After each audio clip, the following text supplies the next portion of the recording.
Hi guys. ഒത്തിരി നാളായി ഞാനൊരു വീഡിയോ ഇടണം എന്ന് വിചാരിക്കുന്നു. ഇന്നലെയാണ് എനിക്കൊരു തീം കിട്ടിയത്. എന്താണെന്ന് വെച്ചാൽ ഞാൻ ഇന്നലെ ഒരു സിനിമ കണ്ടു. ഏതാ? Malayali from India.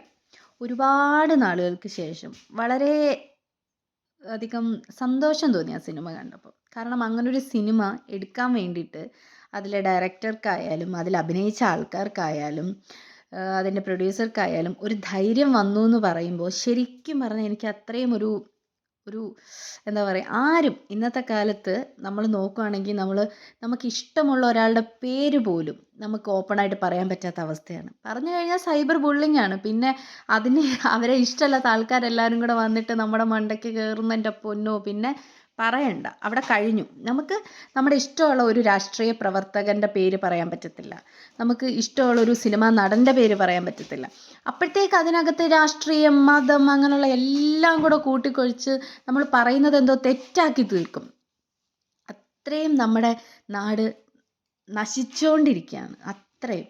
അപ്പോൾ അത് ഈ ഒരു സിനിമ കണ്ടപ്പോൾ ശരിക്കും എനിക്ക് കൗതുകം തോന്നി, വളരെയധികം സന്തോഷവും തോന്നി. കാരണം ഇങ്ങനൊരു സിനിമ എടുക്കാൻ അവർക്കുണ്ടായ ആ ഒരു ധൈര്യം എത്ര പറഞ്ഞാലും മതിയാവത്തില്ല. അതിൽ അഭിനയിക്കാൻ അതിലുള്ള അഭിനേതാക്കൾ കാണിച്ച ധൈര്യവും സമ്മതിച്ചേ പറ്റത്തുള്ളൂ. കാരണം അത്രയ്ക്ക് അവർ ഇപ്പം നിലവിലുള്ള ഒരുപാട് ഒട്ടുമിക്ക എല്ലാ രാഷ്ട്രീയ പാർട്ടികൾക്കെതിരെയും അതിനകത്ത് സംസാരിക്കുന്നുണ്ട്.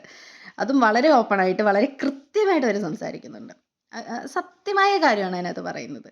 ജാതി മതം ഒരാവശ്യവും ഇല്ലാതെ ജാതിയും മതവും കൊണ്ടുവന്ന് കൂട്ടിക്കലർത്തി പൊളിറ്റിക്സ് അതിനകത്ത് മിക്സ് ചെയ്ത് എന്തൊരു വൃത്തികേടാണ് സത്യം പറഞ്ഞാൽ. ഞാൻ ഇത് പറയാൻ കാര്യം എന്താണെന്ന് വെച്ചാൽ, ഞാൻ ഒരു ഇൻസിഡൻറ്റ് പറയാം. ഞങ്ങളുടെ നാട്ടിൽ ഒരു കുഞ്ഞു ഗ്രാമത്തിൽ, എൻ്റെ നാടും ഞാൻ പേര് പറയുന്നില്ല, അവിടെ ഒരു നമ്മുടെ ഈ സഹകരണ ബാങ്കുണ്ട്. ആ സഹകരണ ബാങ്കിൽ കാലാകാലങ്ങളായിട്ട് ഒരുപാട് വർഷം, ഞാൻ ജനിച്ച കാലം തൊട്ട് ഞാൻ കാണുന്നതാണ്. എനിക്കിപ്പോൾ 30 വയസ്സ്. ഈ കാലങ്ങളിൽ അത്രയും ആ സഹകരണ ബാങ്കിൻ്റെ തലപ്പത്തിരിക്കുന്ന ആളെന്ന് പറയുന്നത് ഞാൻ പാർട്ടി പറയുന്നില്ല, ഒരേ ഒരു പാർട്ടിയിലുള്ള ആളാണ്. അയാൾ തന്നെയാണ് സ്ത്രീ സംവരണം വരുമ്പോൾ അയാളുടെ പെങ്ങൾ, അല്ലെങ്കിൽ അവർ രണ്ടുപേരും മാറി മാറിയാണ് ആ നാട് ഭരിച്ചുകൊണ്ടിരിക്കുന്നത്. അവരെ രണ്ടുപേരും മാത്രമേ ഇലക്ഷന് നിൽക്കത്തുള്ളൂ. ഒന്നുകിൽ അയാൾ അല്ലെങ്കിൽ അയാളുടെ പെങ്ങൾ. ഓക്കെ, എൻ്റെ അച്ഛനടങ്ങുന്നത്, എൻ്റെ അച്ഛനായാലും എൻ്റെ അമ്മയായാലും എൻ്റെ അപ്പൂപ്പനായാലും എൻ്റെ അമ്മൂമ്മയായാലും കാലാകാലങ്ങളായിട്ട് അവർക്ക് തന്നെ വോട്ട് കൊടുക്കുന്നത്. ഇനി ഞാൻ പറയാൻ പോകുന്നത് എന്താണെന്ന് വെച്ചാൽ, എല്ലാം കഴിഞ്ഞ അവസാനം നമ്മൾ എല്ലാവരും അവിടെ ചെന്ന് ലോൺ എടുക്കും. നമ്മുടെ പ്രമാണം അവിടെ വെച്ചിട്ട് ലോൺ എടുക്കും. അങ്ങനെ എടുത്തിട്ടുള്ള എല്ലാവർക്കും നല്ല രീതിയിൽ പണി കിട്ടിയപ്പോഴാന്ന് വെച്ചാൽ ഒരു അന്വേഷണം വന്നു. ഇതിൻ്റെ ഇടയ്ക്ക് അന്വേഷണം വന്നപ്പോൾ ഇവർക്കാർക്കും ഇവരുടെ പ്രമാണം പൈസ അടച്ചാൽ പോലും തിരിച്ചെടുക്കാൻ പറ്റത്തില്ല. കാരണം ആ സഹകരണ ബാങ്കിൻ്റെ തലപ്പത്തിരിക്കുന്ന ആ പ്രസിഡൻ്റ് എന്ന് പറയുന്ന അയാൾ ഇവരുടെയൊക്കെ പേരിൽ ഇവരെടുത്തതിൻ്റെ ഇരട്ടി എമൗണ്ട് ലോണായിട്ട് എടുത്തിട്ടുണ്ട്. ഇവർക്കറിയത്തില്ല അതിൻ്റെ കാര്യം, ഇവർക്കറിയത്തുമില്ല, ഇവരുടെ അടുത്ത് പറഞ്ഞിട്ടുമില്ല, ഇവരുടെ അറിവോടുകൂടി സമൂഹത്തോടു കൂടി ഒന്നുമല്ല ചെയ്തിട്ടുള്ളത്. ഒരുപാട് ക്രമക്കേടുകൾ, ഒരുപാട് അഴിമതി ഒക്കെ അവിടെ കണ്ടു. അതിനെതിരെ കേസായി. പക്ഷെ അയാൾ 1-2 ദിവസം ജയിലിൽ പോയി എന്നല്ലാണ്ട് അയാൾ പുറത്തിറങ്ങി. ഇതിനെക്കാട്ടിലും രസം എന്താണെന്ന് വെച്ചാൽ, കാലാകാലങ്ങളായിട്ട് ഭരിച്ചുകൊണ്ടിരിക്കുന്ന അയാളുടെ തനി നിറം പുറത്തറിഞ്ഞു. എല്ലാവരും അത് മനസ്സിലാക്കി. അയാൾ എന്താണ് അവിടെ ചെയ്തുകൊണ്ടിരിക്കുന്നത്, അയാൾ എത്ര ലക്ഷം രൂപയാണ് അയാൾ തട്ടിച്ചിട്ടുള്ളതും വെട്ടിപ്പിച്ചിട്ടുള്ളതും എന്നൊക്കെ അറിഞ്ഞു. എന്നിട്ട് പോലും അടുത്ത ഇലക്ഷൻ വന്നു.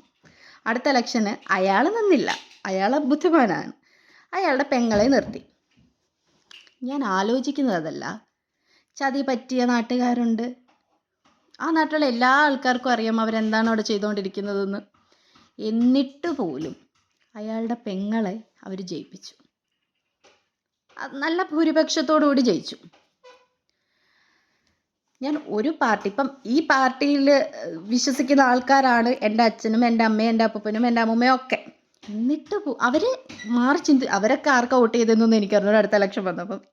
പക്ഷേ ഇവരടങ്ങുന്ന ആൾക്കാർ പിന്നെയും അവരെ ജയിപ്പിക്കുകയാണ്. അവർക്കൊന്നും മാറ്റി ചിന്തിക്കാൻ തോന്നുന്നില്ല. കാരണം അവർ വിശ്വസിക്കുന്ന പാർട്ടിയിലെ ആളെ മാത്രമേ അവർ വിശ്വസിക്കത്തുള്ളൂ. അവർക്ക് മാത്രമേ ഒരു വോട്ട് ചെയ്യത്തുള്ളൂ. അവിടെ അവർ നോക്കുന്നത് വ്യക്തി എന്താണെന്നോ അല്ലെങ്കിൽ അവരെങ്ങനെയാണ് നാടിന് വേണ്ടിയിട്ട് എന്താണ് ചെയ്യുന്നതെന്നോ എങ്ങനെയാണ് പ്രവർത്തിക്കുന്നതെന്നോ അവർ നാട്ടുകാർക്ക് ഗുണമുണ്ടാക്കുന്നുണ്ടെന്നോ ഒന്നും യാതൊരു തരത്തിൽ അവർക്ക് ചിന്തിക്കേണ്ട കാര്യമേ ഇല്ല. അവർ വിശ്വസിക്കുന്ന പാർട്ടി ഇതാണ്, അതിൽ നിൽക്കുന്ന ആ പാർട്ടിയിൽ നിൽക്കുന്ന ഇലക്ഷന് നിൽക്കുന്ന ആൾ ഇതാണ്, ഇന്ന ആൾക്കേ ഞാൻ വോട്ട് ചെയ്യത്തുള്ളൂ, ഞാൻ പാർട്ടിയെ വിശ്വസിക്കുന്നു, ആ ആളെ അതുകൊണ്ട് വോട്ട് ചെയ്യുന്നു എന്നതിലുപരി ഒരു ഒരു സ്വന്തമായിട്ടൊരു നിലപാടില്ല. പാർട്ടി പാർട്ടി പാർട്ടി അത് മാറേണ്ട കാലം കഴിഞ്ഞു. ഓരോ പാർട്ടി, എല്ലാ പാർട്ടിയും നല്ലതാണെന്ന് ഞാൻ പറയുന്നില്ല, എല്ലാ പാർട്ടിയും മോശമാണെന്ന് ഞാൻ പറയുന്നില്ല. പക്ഷേ നല്ല ആൾക്കാരുമുണ്ട്, ചീത്ത ആൾക്കാരുമുണ്ട്.